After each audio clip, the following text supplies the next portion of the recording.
Welcome to తవాయ్ kitchen. ఈరోజు మనం తవాయ్ కిచెన్లో కర్ణాటక స్పెషల్ దొన్నె బిర్యానీ నేర్చుకుందాం.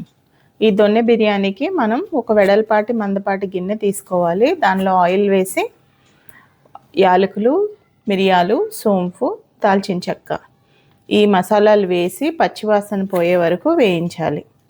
తర్వాత ఇందులోకి పచ్చిమిరపకాయలు ఒక 7 నుంచి 8 పచ్చిమిరపకాయలు, ఒక కప్పు ఉల్లిపాయలు, పొడుగ్గా చీరుకున్న ఉల్లిపాయలు వేసి వేయించుకోవాలి.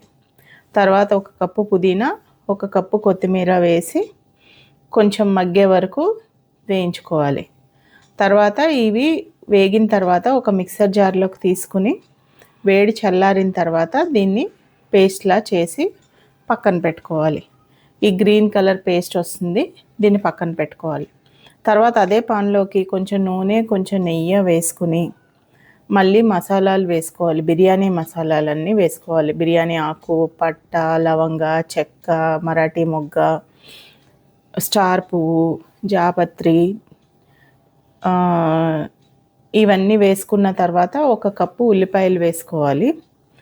ఈ ఉల్లిపాయలు వేగిన తర్వాత ఇందులోకి అల్లం వెల్లుల్లి పేస్ట్ వేసుకుని పచ్చివాసన పోయే వరకు వేయించుకోవాలి.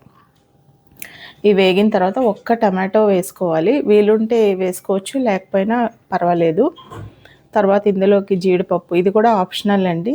జీడిపప్పు ఇష్టపడే వాళ్ళు వేసుకోవచ్చు, లేకపోయినా పర్వాలేదు, కంపల్సరీ ఏం కాదు. తర్వాత ఇందులోకి ఆ గ్రీన్ కలర్ పేస్ట్ రుబ్బి పెట్టుకున్నాం కదా, అది వేసుకుని పసుపు, ఉప్పు వేసుకుని కొంచెం పచ్చివాసన పోయే వరకు బాగా వేయించుకోవాలి. ఇది కొంచెం వేగిన తర్వాత ఇందులోకే మనం పక్కన పెట్టుకున్న కడిగి పెట్టుకున్న చికెన్ని వేసుకోవాలి. నేను బోన్లెస్ చికెన్ తీసుకున్నానండి. మీరు బోన్స్తో కూడా ఉన్న చికెన్ని దీనికి యూజ్ చేసుకోవచ్చు. మా ఇంట్లో అయితే బోన్స్ ఉన్నది ఎక్కువ ప్రిఫర్ చేయరండి, అందుకని నేను ఎక్కువ బోన్లెస్తోనే చేస్తూ ఉంటాను.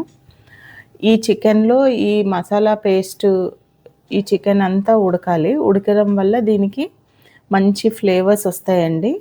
ఆల్మోస్ట్ 50% ఉడికిన తర్వాత ఈ చికెన్లోకి మనం రైస్ యాడ్ చేసుకోవాలి.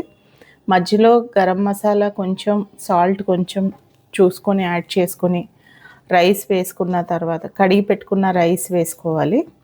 ఈ రైస్ వేసుకున్న తర్వాత కొద్దిసేపు ఇలాగే తిప్పుకొని సాల్ట్ అడ్జస్ట్ చేసుకొని మామూలు సెగ మీద ఉడికించుకోవాలి.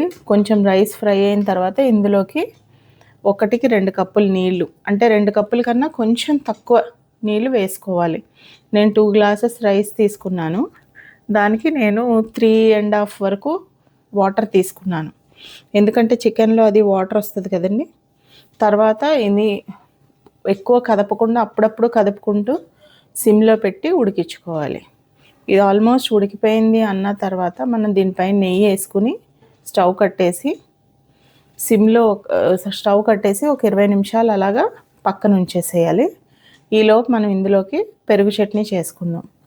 ఒక బౌల్లోకి సన్నగా తరిగిన ఉల్లిపాయలు, టమాటాలు, ఉప్పు, చాట్ మసాలా, జీరా పౌడర్ వేసి బాగా మ్యాష్ చేసుకోవాలి.